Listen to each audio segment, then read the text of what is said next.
HOA tried to take my home over a tiny flag, and that's how I became the flag hero. I'm Larry Murphy, 68 years old, Air Force veteran with 23 years served.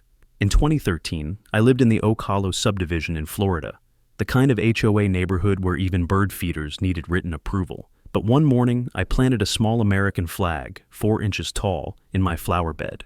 It sat quietly between the red geraniums, barely above the mulch. Day 1, I found a notice taped to my door. Violation code 4.7, unauthorized decorative item. $100 per day fine until removed. Signed by Barbara Mitchell, HOA president. I left the flag where it was. Day 3, Barbara showed up with a clipboard, white linen pants, and a tone like she owned the entire state. "Mr. Murphy, the flag must go," she said. I asked, "You know I'm a veteran?" She nodded. "Rules apply to everyone." Door closed. Day 7, fines hit $700, so I called a civil rights attorney in Tampa. The moment I told him it was a U.S. flag, he said, "Larry, that HOA picked the wrong guy. The Freedom to Display the American Flag Act protects you. Federal law beats HOA rules, every single time." Week 2, I mailed Barbara a certified letter citing the statute and Title IV of the U.S. Code. I ended it with, "Cease all fines or face federal litigation." Her lawyer replied saying my interpretation was disputed. Sure it was. Week 3, a new certified letter arrived with a bright red stamp. Notice of lien and foreclosure intent.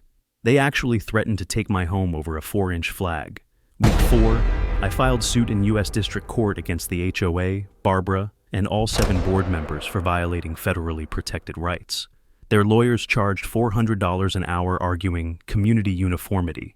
Mine argued federal law. In court, the judge held up a photo of my flag and asked Barbara, "Is this an American flag?" "Yes, Your Honor." "And does federal law supersede HOA covenants?" Long pause. "Yes." Month 18, they tried to settle. Drop all fines, rewrite the rules, $5,000 in legal costs. I refused. I didn't want a deal, I wanted a ruling.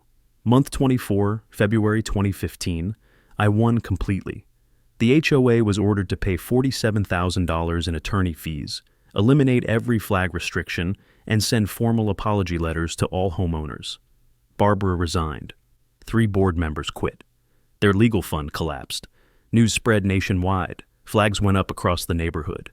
But mine stayed 4 inches, waving in the Florida humidity. They tried to foreclose my home over a tiny flag. I made sure no HOA ever forgets federal law again. Drop a comment. Would you have backed down or fought like Larry?